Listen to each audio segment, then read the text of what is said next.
Que Dios les bendiga. Vamos a orar entonces para comenzar la clase.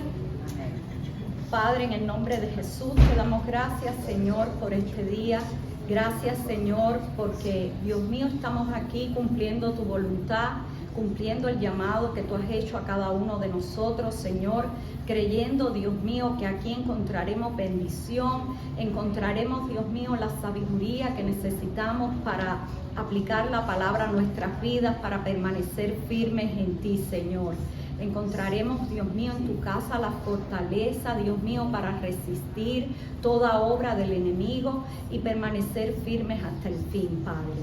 En el nombre de Jesús te rogamos, Dios, que tú bendigas este tiempo, Dios mío, que bendigas todo el tiempo también del mensaje, Padre, en el servicio, que tú prepares los corazones de las personas para recibir la palabra, para obedecerla, Dios mío, y que nos ayudes, Señor, a pasar de nuestra voluntad a tu voluntad, Señor. En el nombre de Jesús, con el poder del Espíritu Santo, creemos, Señor, que todas estas cosas pueden ser posibles, Señor. Declaramos, Dios mío, que toda atadura, que todo lo que hay en nuestros corazones, Señor, que no proviene de ti, Dios mío, que quiera atarnos al pecado, al hombre antiguo, Dios mío, es roto en el nombre de Jesucristo, Padre. En ti creemos que tenemos liberación, Dios mío. En el nombre de Jesús te damos las gracias, Señor, por tu sacrificio. Gracias por el Espíritu Santo. Gracias por la muerte de Jesús, Señor.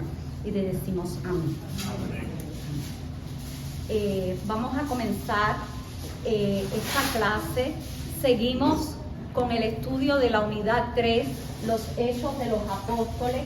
En la clase anterior estuvimos estudiando, el tema fue esperando el Espíritu Santo. Y estuvimos viendo qué estaban haciendo los discípulos y los seguidores de Jesús mientras esperaban la promesa que Dios les había hecho de enviar el Espíritu Santo. El tema de hoy es la iglesia en crecimiento. Puede ser que esta clase no me dé tiempo. La clase no es una clase difícil, es una clase bastante sencilla, pero hay muchos versículos que leer y puede ser que no me dé tiempo terminar la clase completa. Si no la puedo terminar completa, vamos a hacer esta primera parte y el domingo que viene vamos a terminar la segunda parte, porque quiero que leamos los versículos y que ustedes puedan ver qué es lo que dice la palabra, porque es lo importante de la escuela dominical, que podamos ver lo que se está hablando y confrontarlo con lo que dice la palabra de Dios. Eso es lo bueno de la clase dominical y es el objetivo de la clase, que las personas puedan aprender más de la Biblia y de cómo aplicarla a su vida. Por eso es que quiero que leamos los versículos y que los leamos con calma, no corriendo solo para terminar la clase, sino que esto quede en sus corazones.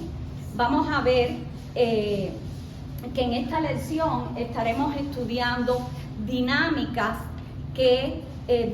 espirituales que condujeron al crecimiento de la iglesia primitiva en los primeros días. Vamos a estar viendo 4 elementos fundamentales que condujeron a este crecimiento rápido de la iglesia en la antigüedad.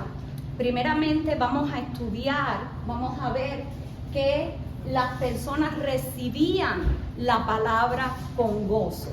Vamos a leer cómo los efectos de la predicación ungida de los apóstoles ayudó a que las personas recibieran la palabra con gozo. Vamos a estar leyendo Hechos 2 del 14 al 33, por favor. Quien lo tenga, si me puede hacer el favor de ayudarme y leerlo. Entonces Pedro, poniéndose en pie con los 11, alzó la voz y les habló diciendo: varones judíos y todos los que habitáis en Jerusalén, esto os sea notorio y oíd mis palabras, porque estos no están ebrios, como vosotros suponéis, puesto que es la hora tercera del día. Mas esto es lo dicho por el profeta Joel. Y en los postreros días, dice Dios, derramaré de mi espíritu sobre toda carne, y vuestros hijos y vuestras hijas profetizarán, vuestros jóvenes verán visiones, y vuestros ancianos soñarán sueños. Y de cierto sobre mis siervos y sobre mis siervas en aquellos días derramaré de mi espíritu, y profetizarán. Y daré prodigios arriba en el cielo, y señales abajo en la tierra, sangre y fuego y vapor de humo. El sol se convertirá en tinieblas, y la luna en sangre, antes que venga el día del Señor, grande y manifiesto. Y todo aquel que invocare el nombre del Señor será salvo. Varones israelitas, oíd estas palabras. Jesús Nazareno, varón aprobado por Dios entre vosotros con las maravillas, prodigios y señales que Dios hizo entre vosotros por medio de él, como vosotros mismos sabéis, a este, entregado por el determinado consejo y anticipado conocimiento de Dios, prendisteis y matasteis por manos de inicuos, crucificándole, al cual Dios levantó, sueltos los dolores de la muerte, por cuanto era imposible que fuese retenido por ella. Porque David dice de él: veía al Señor siempre delante de mí, porque está a mi diestra, no seré conmovido. Por lo cual mi corazón se alegró y se gozó mi lengua, y aún mi carne descansará en esperanza, porque no dejarás mi alma en el Hades, ni permitirás que tu santo vea corrupción. Me hiciste conocer los caminos de la vida, me llenarás de gozo con tu presencia.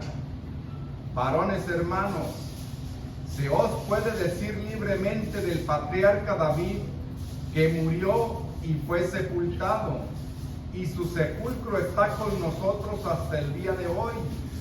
Pero siendo profeta, y sabiendo que con juramento Dios le había jurado que de su descendencia, en cuanto a la carne, levantaría al Cristo para que se sentase en su trono. Viéndolo antes, habló de la resurrección de Cristo, que su alma no fue dejada en el Hades, ni su carne vio corrupción. A este Jesús resucitó Dios, de lo cual todos nosotros somos testigos. Así que, exaltado por la diestra de Dios, y habiendo recibido del Padre la promesa del Espíritu Santo, ha derramado esto que vosotros veis y oís. Cuando llegó el día de Pentecostés, inmediatamente después que ellos recibieron el Espíritu Santo, comenzó el ministerio de los apóstoles. No pasaron días, no pasaron meses, inmediatamente las personas, cuando esto comenzó a suceder, las personas empezaron a agruparse a ver qué había pasado. Los curiosos, como siempre sabemos, hay personas curiosas desde que el mundo se creó, y vinieron personas a curiosear, a ver qué era lo que estaba pasando, y muchos decían: oh, estos están ebrios. Y Pedro se levantó y respondiendo a la multitud, dijo que no estaban ebrios, que era nada más la hora tercera del día. Dice los estudios que la hora tercera era las 9 de la mañana. Así es que para que alguien esté ebrio a las 9 de la mañana ya es algo bien... es que se estaba ya de borracho quizás desde la noche anterior. Y entonces esto hizo posible que Pedro abriera su boca y diera este discurso que acabamos de oír. Fue parte del primer discurso de Pedro que dio ese día, y él trataba de explicarle a la gente qué era lo que estaba pasando. En este discurso él le decía que no estaban borrachos, que simplemente este era el cumplimiento de la promesa que Dios había hecho casi 800 años antes a través del profeta Joel. Por favor, Armando, si me puedes leer del versículo 17 al 18. Esa es la profecía de Joel sobre el derramamiento del Espíritu. Ahí mismo en el capítulo 2, del 17 al 18. Es que casi no veo estas letricas y estoy... Y en los postreros días, dice Dios, derramaré de mi espíritu sobre toda carne, y vuestros hijos y vuestras hijas profetizarán, vuestros jóvenes verán visiones, y vuestros ancianos soñarán sueños. Y de cierto sobre mis siervos y sobre mis siervas en aquellos días derramaré de mi espíritu y profetizarán.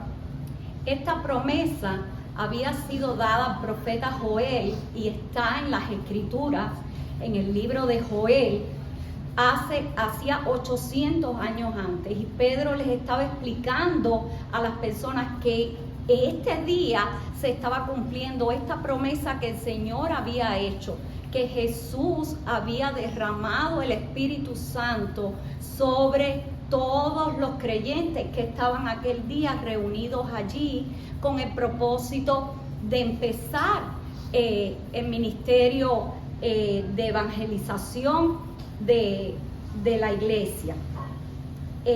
Podemos ver que estas personas no solo vinieron a curiosear, sino que estas personas que llegaron allí entraron con ese objetivo, pero vamos a ver qué sucedió cuando el Espíritu Santo obró en sus vidas. Muchas veces así también pasa con nosotros. A veces, no sé si a ustedes les ha pasado, pero yo fui a la iglesia como por curiosear, como por ver qué pasaba allí, y me pasó como a estas personas. Yo llegué y dice Randy que recuerda que yo estaba, que parecía una palomita asustada, agarrada del banco así y solo mirando como asustada, como la palomita cuando está a punto de volar, porque yo nunca había ido a la iglesia y como que mi mamá me había llevado ahí como que un poco obligada, pero ese día el Espíritu obró en mí. Y yo creo que así pasó con estas personas. Ellos se acercaron a curiosear, pero el Espíritu Santo tenía otro propósito y estaba preparando sus corazones para algo más. Y esto fue lo que pasó con estas personas que se acercaron. Y así puede haber sido quizás con muchos de nosotros, que a veces vamos por curiosear, pero el poder del Espíritu Santo, cuando obra a través de los creyentes, suceden cosas buenas. Suceden cosas buenas no solo en la vida de los creyentes, sino en la vida de quienes reciben la palabra de Dios. Porque yo les digo, a pesar de que ese día fui como obligada, fue lo mejor que me ha pasado en mi vida. Y de verdad que no me arrepiento de que ese día haya llegado a mi vida, que Dios me haya preparado para que yo fuera allí y que el Espíritu Santo dispusiera mi corazón para acercar al Señor. Yo creo que es lo mejor que me ha pasado. Y así yo creo que pasó con estas personas. Y vamos a ver entonces cómo estas personas tuvieron una respuesta sentida a la predicación de Pedro, y esa era la obra del Espíritu Santo. Por eso el Señor les había dicho que esperaran en ese lugar hasta que recibieran la promesa del Espíritu Santo. Habíamos visto y seguimos viendo el ejemplo de Pedro, este mismo Pedro que había negado a Jesús unas semanas antes, había negado siquiera conocer a Jesús. Él negó a Jesús y dijo que no lo conocía, que no era de los que andaban con Jesús. Y sin embargo, cuando fue lleno del Espíritu Santo, él tuvo valor para enfrentarse a esta multitud que estaba viniendo, que era la misma multitud que había pedido que crucificaran a Jesús. Él les estaba hablando y él les dijo, ese Cristo al que ustedes crucificaron, porque ellos eran los mismos que habían pedido que crucificaran a Jesús, y sin embargo él tuvo el valor de enfrentarse ahora, porque ahora tenía algo diferente dentro de él. Ahora tenía la ayuda, el poder del Espíritu Santo para enfrentar el ministerio que él tenía por delante. Y entonces vamos a ver en Hechos 2, del 37 al 41, cómo fue la respuesta de esta multitud hacia la predicación que Pedro había dado, al discurso que Pedro había dado.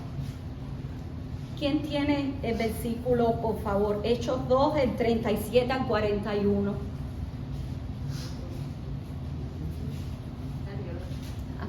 Si puede leerlo, hermano, por favor. Al oír esto se confundieron de corazón y dijeron a Pedro y a los otros apóstoles: varones hermanos, ¿qué haremos?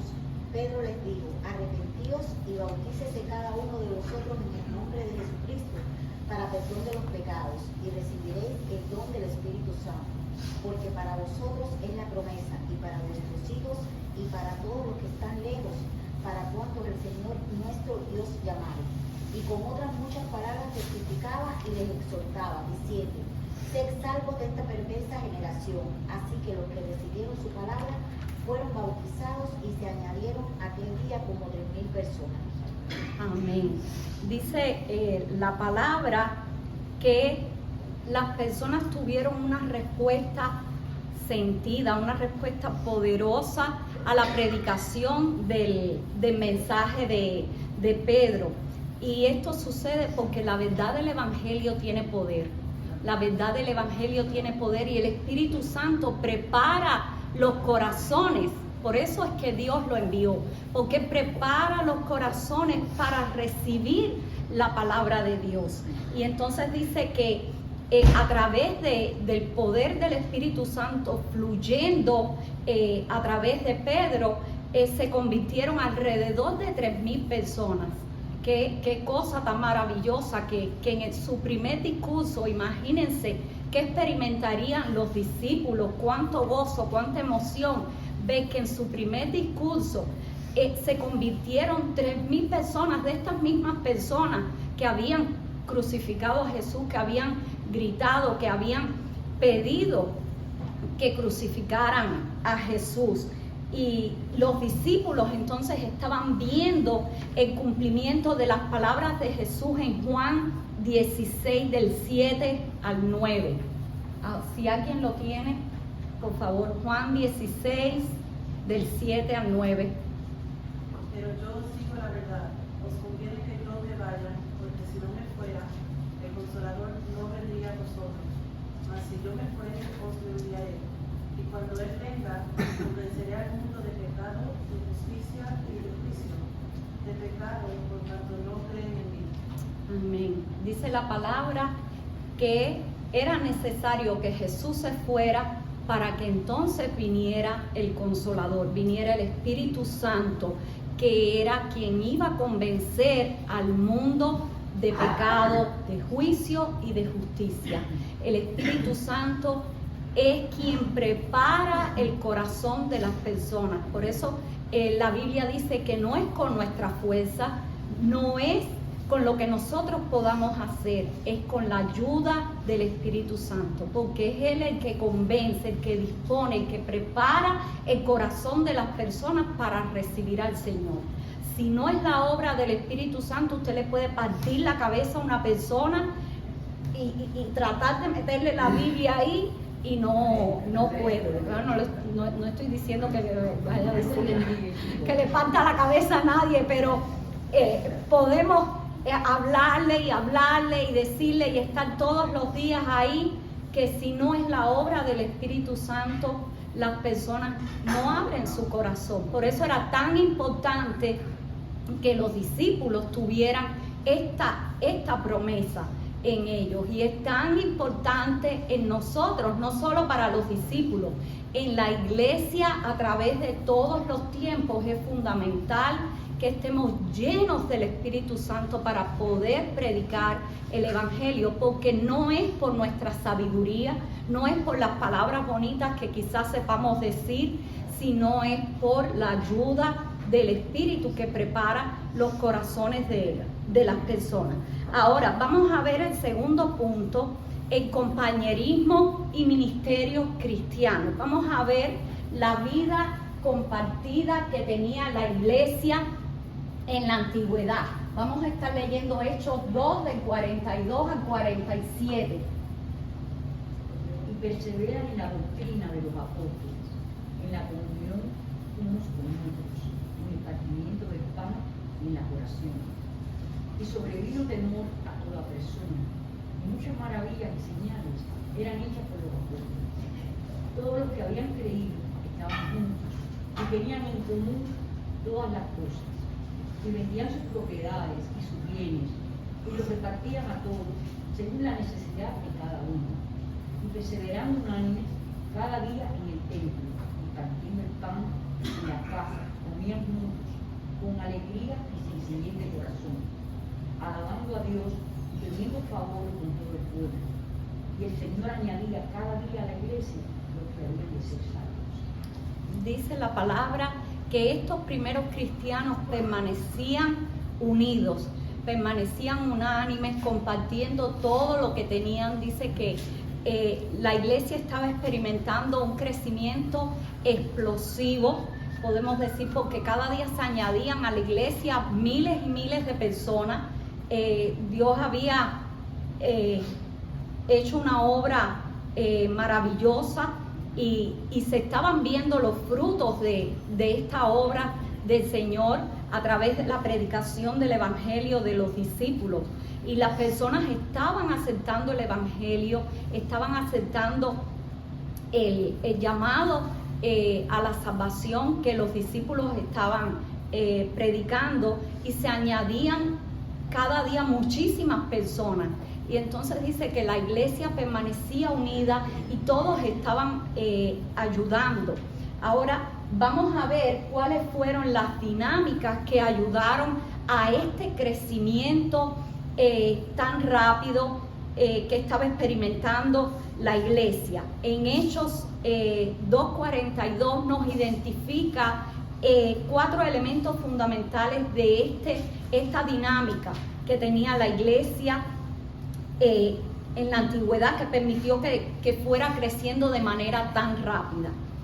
¿Quién me puede leer Hechos 2:42 otra vez, por favor? Perseveraban en la doctrina de los apóstoles, en la comunión unos con otros, en el partimiento del pan y en la oración. Dice que ellos estaban perseverando en la doctrina de los apóstoles. Los creyentes, una de las dinámicas dice que los creyentes necesitan aprender juntos la palabra de Dios, y esa era la doctrina que tenían los apóstoles. Su doctrina estaba basada en las enseñanzas que Jesús les había dado, y esto es algo fundamental para los creyentes. Por eso es que debemos congregarnos, como dice la palabra, porque debemos venir a la iglesia a aprender juntos la palabra de Dios. Aquí es donde se enseña. A veces decimos, no, yo puedo, hay mucha gente que dice, sí, yo tengo fe, pero yo no voy a la iglesia, yo oro en mi casa. Pero en su casa no es lo mismo. No es lo mismo estar solo y aprender la palabra solo, que venir a la iglesia y oír cómo otros cristianos han aprendido la palabra de Dios, cómo la van aplicando a sus vidas. Oír esto, que es un ejemplo para nosotros de cómo ayudar al crecimiento de la iglesia, y no solo al crecimiento de la iglesia, sino cómo crecer individualmente, y creciendo cada uno individualmente ayudamos al crecimiento de la iglesia. Por eso es que necesitamos venir y aprender la palabra juntos, porque aquí aclaramos dudas, aquí el Señor dice la palabra que a su casa enviará bendición y vida eterna. Por eso, porque aprendemos la palabra, y la Biblia dice que su pueblo perece por falta de conocimiento, y por eso necesitamos aprender de la palabra con otros creyentes. Es uno de los 4 elementos fundamentales de esta dinámica. Los creyentes necesitan unirse y aprender de la palabra juntos, permanecer en las doctrinas que los apóstoles enseñaron juntos. Ahora, los creyentes necesitan alentarse unos a otros.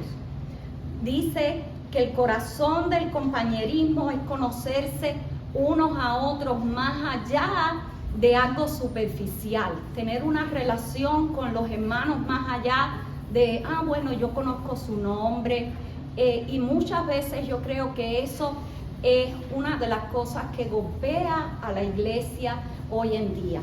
Estos cristianos, dice la Biblia, que permanecían unidos, que compartían, y yo hace un tiempito atrás estaba pensando de cómo a veces el trabajo, cómo a veces el afán de la familia, de las cosas del diario, nos van separando de los hermanos. Y vino algo así a mi mente. Yo dije, yo trabajo en una escuela cristiana y todos los que trabajamos ahí somos cristianos. Y yo decía que ellos también son cristianos, pero vino a mi mente y yo estaba pensando, digo, yo tengo casi mejores amistades en mi trabajo que en la iglesia. Y me dio así como una tristeza, y yo decía, ¿cómo es posible? Imagínese cuando usted trabaja en un lugar que no son cristianos y que sus mejores amistades no sean las personas de la iglesia, sino que las mejores amistades a veces son las personas del mundo que no conocen a Dios, y no porque nosotros debamos hacer acepción, porque la Biblia dice que no debemos hacer acepción de personas, y es bueno que nosotros nos relacionemos con personas que no son cristianas y que podamos llevarle el evangelio. Pero qué lástima que a veces conocemos mejor al compañero de trabajo que al hermano que se sienta al lado de nosotros en la iglesia. A veces ni conocemos su nombre o no conocemos su nombre, conocemos su cara, y yo me he dado cuenta de eso. Yo hace como 3 años estoy trabajando en esta escuela, y yo antes trabajaba part-time, pero desde que empecé a trabajar full-time, yo veo que hay muchos hermanos, estamos viniendo al servicio de inglés, y hay muchos hermanos en el servicio de español que yo ni conozco, que han llegado y yo los veo que pasan, pero ni los conozco. Y yo creo que así como me pasa a mí, le pasa a mucha gente. Y esa es una de las cosas que golpea para la unidad de la iglesia. Y es uno de los elementos que ellos tenían presentes. Dice que ellos estaban todos unidos y pendientes cada uno del otro, de las necesidades del otro, porque los apóstoles se encargaban de la enseñanza, pero las mujeres y los otros seguidores de Jesús se encargaban de ayudar, se encargaban de estar atentas de las necesidades, y eso es lo que necesita la iglesia. Pero desgraciadamente tenemos que trabajar, y vivimos en un país que no podemos dejar de trabajar, y eso es algo que yo creo que el enemigo ha hecho también como una manera de mantenernos un poco más enfocados en nuestra vida, en nuestros problemas, en nuestros trabajos, que en las cosas del Señor. Yo creo que, en mi opinión, a mí de verdad no lo puedo hacer, pero a veces oro al Señor, digo, ay Señor, si pudiera no trabajar y yo quisiera solo dedicarme a ti, pero solo orar, y Dios puede hacer el milagro. Dios puede hacer el milagro, porque de verdad que a mí me da tristeza ver que hay hermanos que yo ni siquiera conozco. Cuando nosotros estábamos, no sé si eso es también porque nosotros fuimos pastores en Cuba y conocíamos a todo el mundo y todo el que llegaba a la iglesia, y visitábamos, y era tan diferente, y ahora me siento así como que estoy allá y vengo los domingos y me voy, y eso es lo que le pasa, yo creo, a muchos cristianos hoy en día. Vamos a ver que otro de los elementos es que dice la palabra que los creyentes adoraban juntos. Dice que ellos perseveraban unánimes en la oración y en la adoración al Señor. Los creyentes necesitan adorar juntos. Cuando estamos adorando, no solo es que estemos cantando. A veces cuando compartimos nuestros testimonios, estamos adorando a Dios y estamos ayudando a la edificación de otros creyentes. Y esto es muy importante. Los testimonios son algo que energizan la vida, el andar diario de los creyentes, porque es la demostración de lo que Dios hace en nuestras vidas. Y eso nos ayuda a decir, y nos ayuda a estar avivados y decir, Dios sigue obrando. Porque a veces hay momentos en los que nuestras oraciones parece como si no fueran escuchadas y pasan tiempo y Dios nos responde, pero Él está obrando y lo vemos no solo con nosotros, lo vemos con otros creyentes y dice, bueno, si le respondió a Él, también a mí en su momento Dios me va a responder. Y esto ayuda a que la iglesia se mantenga avivada, que adoremos, que estemos juntos. Y el cuarto punto es que los creyentes necesitan orar juntos. La oración une a los creyentes en la medida en que los creyentes interceden unos por otros. Dice la palabra que nosotros tenemos que aprender a sobrellevar las cargas de nuestros hermanos. En la medida en que nosotros nos unimos, yo puedo saber las necesidades de mis hermanos, puedo saber por qué están pasando mis hermanos y entonces yo puedo orar por ellos, puedo interceder por ellos. De la misma manera, los hermanos pueden saber qué necesidades tengo yo e interceder por mí, aun cuando no sepan las necesidades, porque la palabra dice que Pablo decía, hagan mención de mí en sus oraciones. A veces no conocemos las necesidades, solo mencionamos a los hermanos y esto es una bendición porque estamos intercediendo unos por los otros. Cuando la Biblia dice de sobrellevar los unos las cargas de los otros, el pastor nos enseñaba hace algún tiempo que no es que yo voy a tomar la carga de mi hermano completa para mí. La Biblia dice, lleve cada uno su cruz, pero yo puedo ayudar. Ayudar no es que tú tengas la carga de tu hermano, es que tú te vayas a desgastar por la carga de tu hermano, que tú lo sientas como tuyo, pero esa es su carga, pero tú estás ahí para ayudarlo, para interceder por él, para en el momento en que quizás mi hermano me necesite, mi hermano me llame, yo pueda orar junto a él, en mis oraciones acordarme de él. Por eso es importante que estemos juntos. Esto nos ayuda a mantenernos unánimes. Y yo creo que me va a dar tiempo terminar la clase. Vamos a ver que a través de los milagros, vamos a estar viendo otra parte, a través de los milagros se esparcía también el mensaje de Dios. Era una puerta que el Señor había abierto para que la gente dispusiera su corazón a aceptarlo. Yo creo que es algo maravilloso. La Biblia dice que bienaventurados los que no ven y creen, porque ya el privilegio que habían tenido los discípulos fue algo especial para ellos. Nosotros no tuvimos ese privilegio, por eso la Biblia dice que bienaventurados, porque nosotros no vimos al Señor y estamos creyendo. Pero estas primeras personas habían visto a Jesús y tuvieron un privilegio especial, los discípulos, pero estas personas no habían creído. Pero ahora, a través de la obra del Espíritu Santo, obrando prodigios, obrando milagros en las personas estaban creyendo en Jesús. Vamos a ver ahora en Hechos del capítulo... eso tú no lo repartiste, Randy. Hechos 3, del 1 al 12.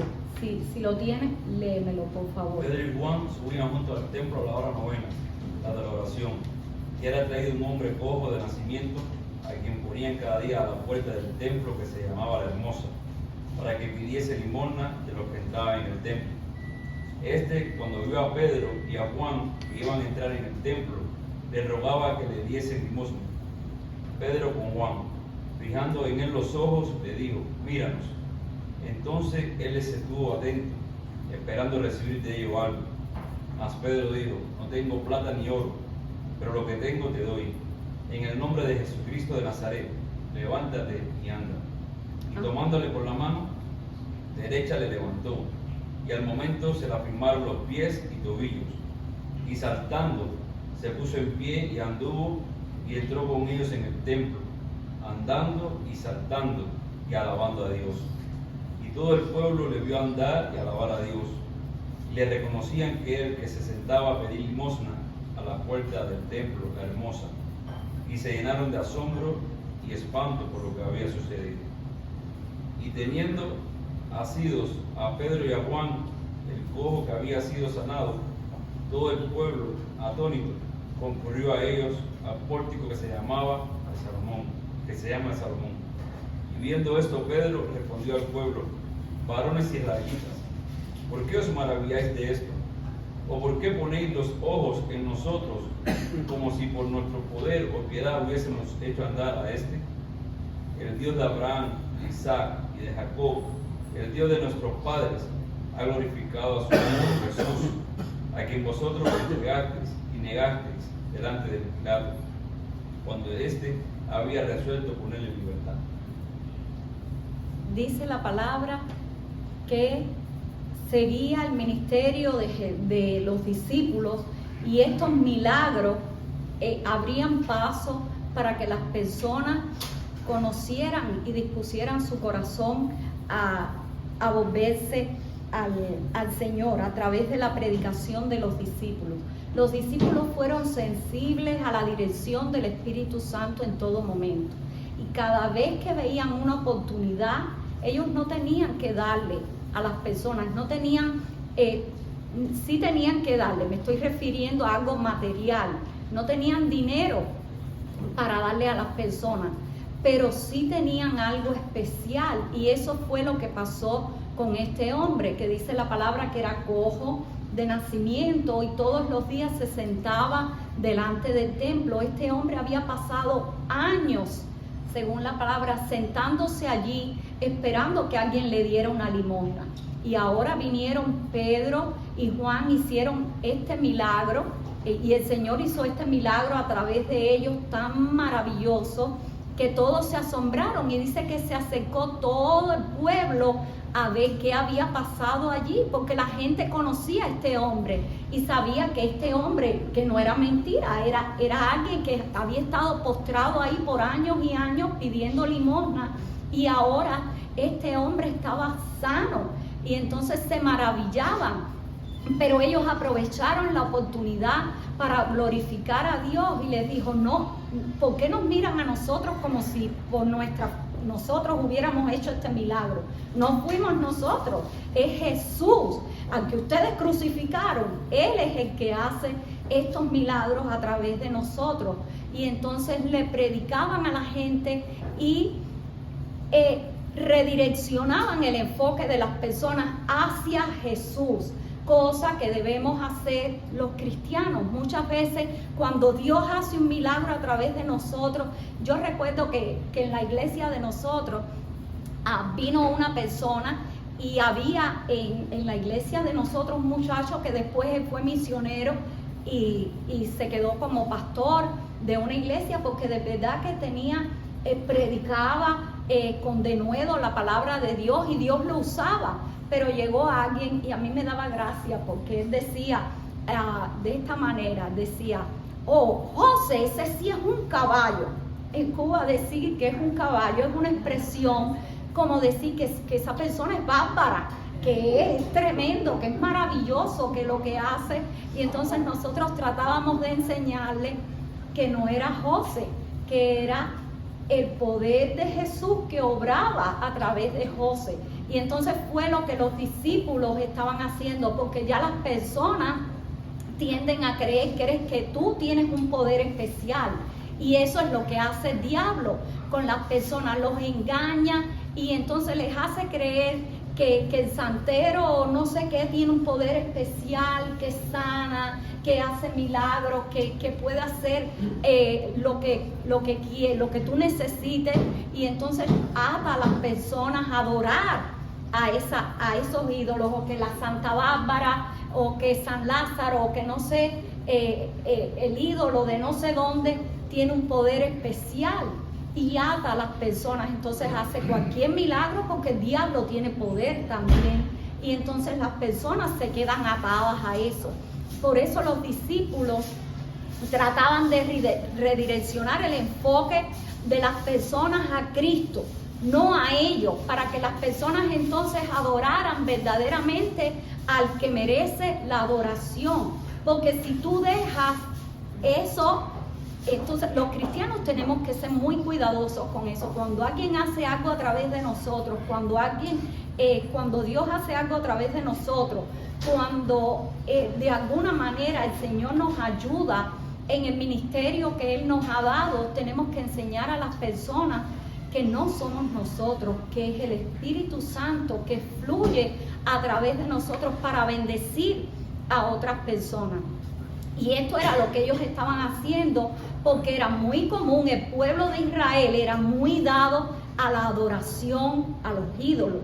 Si vemos el Antiguo Testamento podemos ver que es una historia de idolatría, de arrepentimiento, volvían a la idolatría, volvían y se arrepentían, y así estuvo el pueblo todo el tiempo del Antiguo Testamento. Y entonces ellos trataban de enseñarle esto a las personas para que las personas no volvieran a caer en la idolatría. Entonces esta vez hacia ellos, hacia los apóstoles. Incluso podemos ver en la Biblia que hay ejemplos de que algunas veces los cristianos se disputaban de quién ellos eran, que si de Pablo, que si de... Y ellos trataron, porque el pueblo era muy dado, las personas somos muy dadas a caer en idolatría fácilmente. Y esto era lo que ellos estaban tratando de hacer, porque ellos estaban haciendo señales y prodigios, y esto era solo el comienzo de su ministerio. Jesús les había dicho: cosas más grandes que las que yo he hecho, ustedes harán en mi nombre. Y ellos sabían que estas cosas iban a venir. Ahora estaban convencidos que todo esto que Él les había dicho era verdad, y que todas estas cosas iban a venir. Ahora vamos a ver el tercer punto, y dice que la proclamación ungida del Evangelio también despierta la oposición. Vamos a ver en Hechos 4, del 5 al 22. Por favor, si alguien lo tiene y me puede hacer el favor de leerlo, porque yo de verdad que ya paso un trabajo para ver esto. Hechos 4. Del 5 al 22. Aconteció al día siguiente que se reunieron en Jerusalén los gobernantes, los ancianos y los escribas, y el sumo sacerdote Anás y Caifás, y Juan y Alejandro, y todos los que eran de la familia de los sumos sacerdotes. Y poniéndoles en medio, les preguntaron: ¿con qué potestad o en qué nombre habéis hecho vosotros esto? Entonces Pedro, lleno del Espíritu Santo, les dijo: gobernantes del pueblo y ancianos de Israel, puesto que hoy se nos interroga acerca del beneficio hecho a un hombre enfermo, de qué manera éste haya sido sanado, sea notorio a todos vosotros y a todo el pueblo de Israel, que en el nombre de Jesucristo de Nazaret, a quien vosotros crucificasteis y a quien Dios resucitó de los muertos, por él este hombre está en vuestra presencia sano. Este Jesús es la piedra reprobada por vosotros los edificadores, la cual ha venido a ser cabeza del ángulo. Y en ningún otro hay salvación, porque no hay otro nombre bajo el cielo dado a los hombres en que podamos ser salvos. Entonces, viendo el denuedo de Pedro y de Juan, y sabiendo que eran hombres sin letras y del vulgo, se maravillaban y les reconocían que habían estado con Jesús. Y viendo al hombre que había sido sanado, que estaba en pie con ellos, no podían decir nada en contra. Entonces les ordenaron que saliesen del concilio y conferenciaban entre sí, diciendo: ¿qué haremos con estos hombres? Porque de cierto, señal manifiesta ha sido hecha por ellos, notoria a todos los que moran en Jerusalén, y no lo podemos negar. Sin embargo, para que no se divulgue más entre el pueblo, amenacémosles para que no hablen de aquí en adelante a hombre alguno en este nombre. Y llamándolos, les intimaron que en ninguna manera hablasen ni enseñasen en el nombre de Jesús. Mas Pedro y Juan respondieron diciéndoles: juzgad si es justo delante de Dios obedecer a vosotros antes que a Dios, porque no podemos dejar de decir lo que hemos visto y oído. Ellos entonces les amenazaron y les soltaron, y no hallando ningún modo de castigarles por causa del pueblo, porque todos glorificaban a Dios por lo que se había hecho, ya que el hombre en quien se había hecho este milagro de sanidad tenía más de 40 años. Hasta ahí. Sí, podemos ver que aquí empezó la oposición a obrar en contra de la proclamación del Evangelio. Vemos que nada más que los líderes supieron que esto había pasado, apresaron a Pedro y a Juan.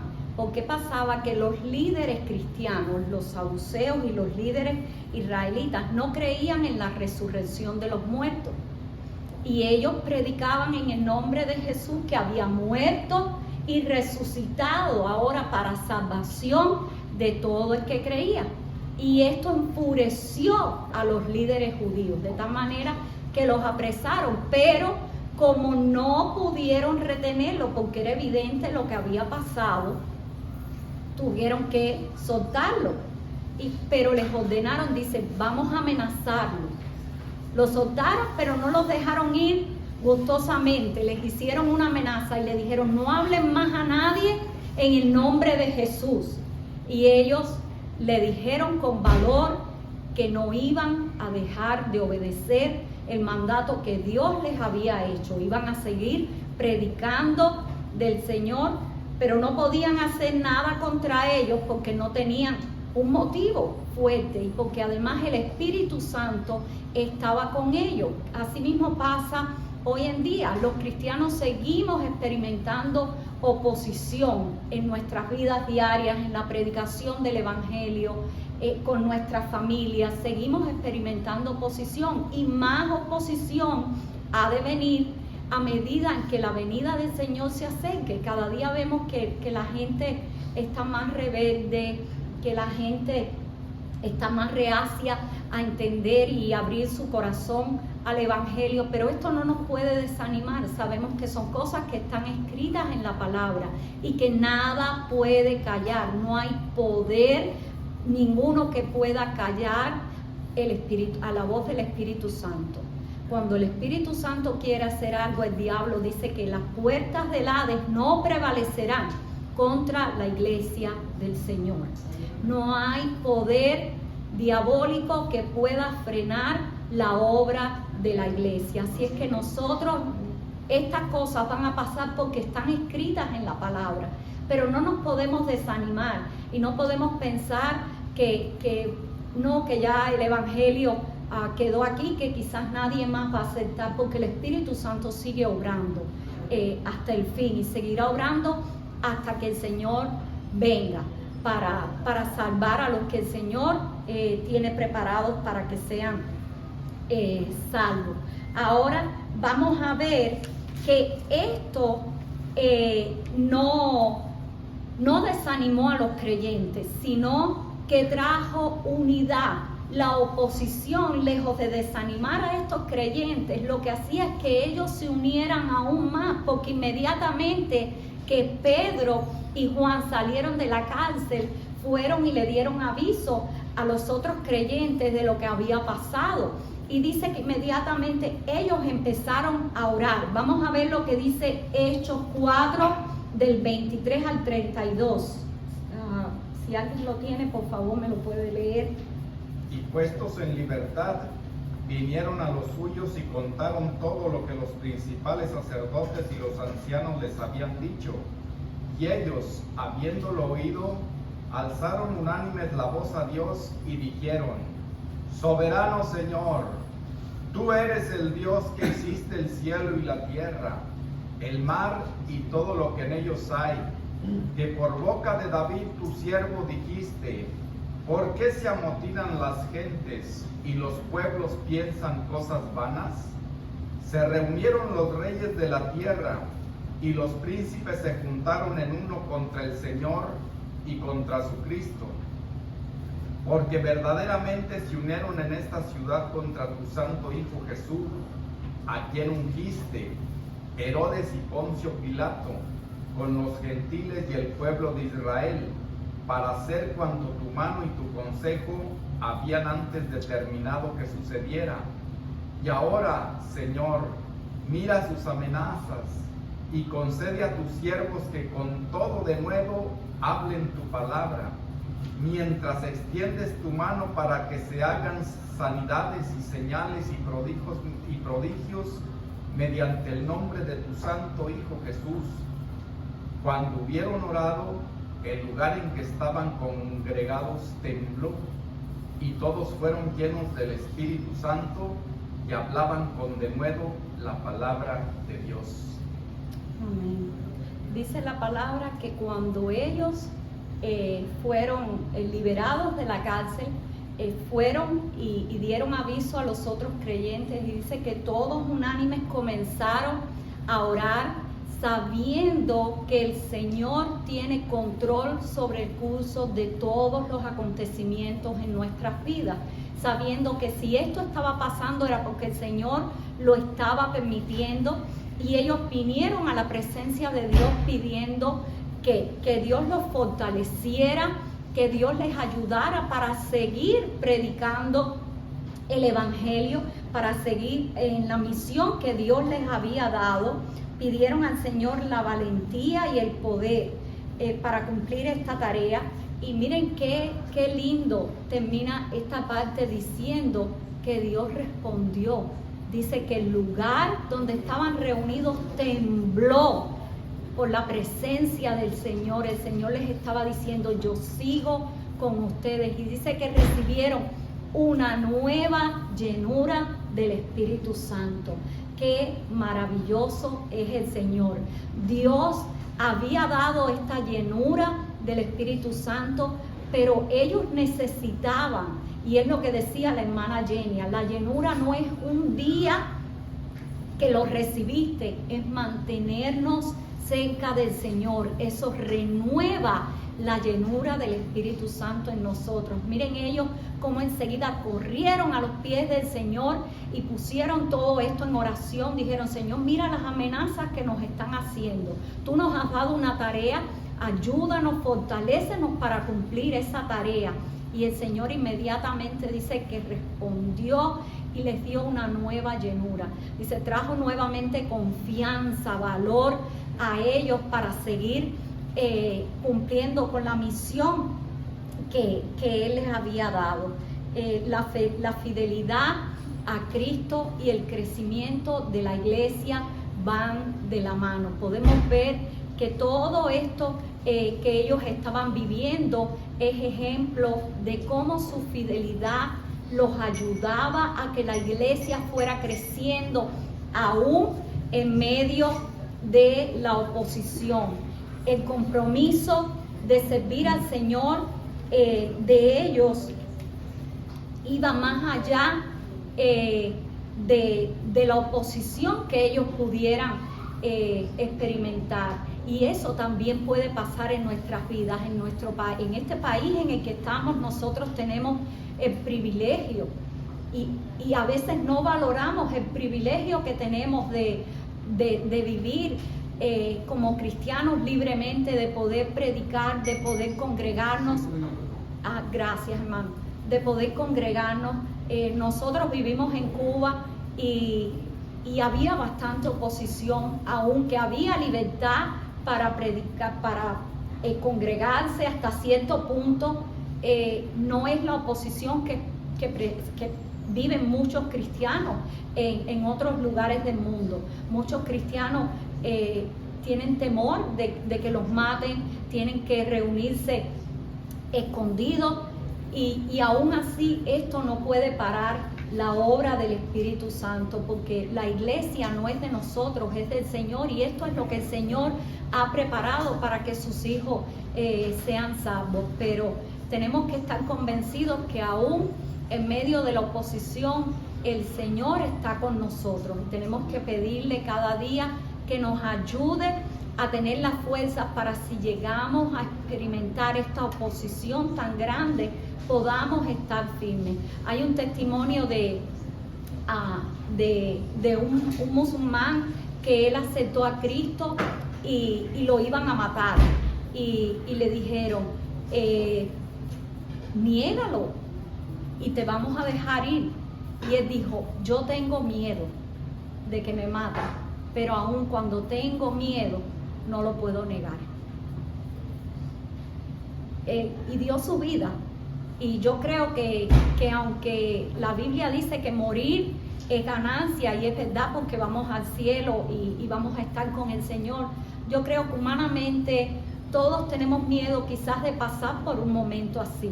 Solo el Señor, solo la ayuda del Espíritu Santo puede fortalecernos como fortaleció a los primeros cristianos para pasar cosas así.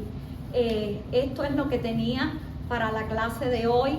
Que quede en nuestras mentes que es importante para nosotros que permanezcamos unidos, que nos congreguemos para aprender de la palabra, que estemos orando, adorando juntos al Señor y pendientes de las necesidades unos de otros en tanto como nos sea posible. Que el Señor les bendiga. Quiero... No, es rápido, un testimonio de 20 minutos nada más. Mentira. Quiero acotar algo de lo que está dando mi esposa. Dice la Biblia que Dios es el mismo de ayer y hoy por los siglos, por siempre. Y la cosa que Dios hizo con sus discípulos atrás, lo que hizo los discípulos, lo que hicieron, lo podemos hacer nosotros también, si queremos en el Señor. Y el testimonio rápido es lo siguiente: si queremos ver cosas diferentes, tenemos que hacer cosas. Si queremos ver cosas diferentes, tenemos que hacer cosas diferentes también. Y siempre creyendo y sabiendo en quién creemos y en quién hemos puesto nuestra confianza. Le digo todo esto para lo que voy rápido. Quisiera abundarlo más, pero no puedo. Tiempo atrás, cuando éramos pastores en Cuba, yo pertenecía a los jóvenes. Yo era el vicepresidente de los jóvenes del distrito, era de Matanza hacia Frente Río. Los que son de Cuba me van a entender lo que... entonces llegó la semana de los jóvenes. Tenía que predicar por toda la iglesia una semana. Es decir, la parte donde yo vivía, esa provincia. Y en una de esas iglesias que yo llego, había un matrimonio, no tenía ni hermano. Y como dice la palabra, Pedro, igual no tengo oro ni plata, pero lo que tengo te doy. Hermano, mientras que ellos me brindaron lo que tenía en su casa, a lo mejor y todo, y esa noche yo estaba orando, Dios mío, mira a tus hijos por los que sirven. Nada, en otras palabras, el día de irme, me despedí de ellos y oré por ellos, hermano.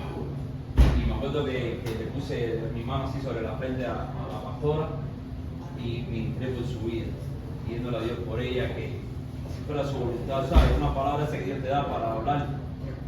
Pasó el tiempo y toda la cosa, y ya estoy terminando, mano. Y en el trabajo, ya que no puedo ir los sábados a predicar, pero en el trabajo no puedo dar evangelismo, yo puedo predicar al que se esté a mi lado desde el momento que Dios me da la oportunidad. Y me pongo a predicar a los jóvenes. Me pongo a predicar y dice, no, yo también soy de Pinar del Río, y pero yo en Manto, le digo, bueno, yo en Manto conozco a unos pastores que son amigos míos. Empezamos a darle la historia y le doy testimonio. ¿Sabes qué? Yo un día en su casa, por esos pastores que conozco, incluso oré por su esposa que no podía tener hijos, toda la historia. Y ese muchacho empieza a llorar. Y dice, ¿cómo se llama el pastor? No se llama fulano. Y el hermano, así sería, los ojos guapos. Y el segundo, no sé qué pasa. Y al final me dice, mira a ver si esta persona buscó Facebook, yo no tengo Facebook. Buscó Facebook y cuando miró, hermano, tienen 3 hijos por la gloria de Dios. Yo desde entonces no sabía nada de ellos. Y después me dice, yo soy primo de él. Menos lo que Dios hace. Dios le bendiga.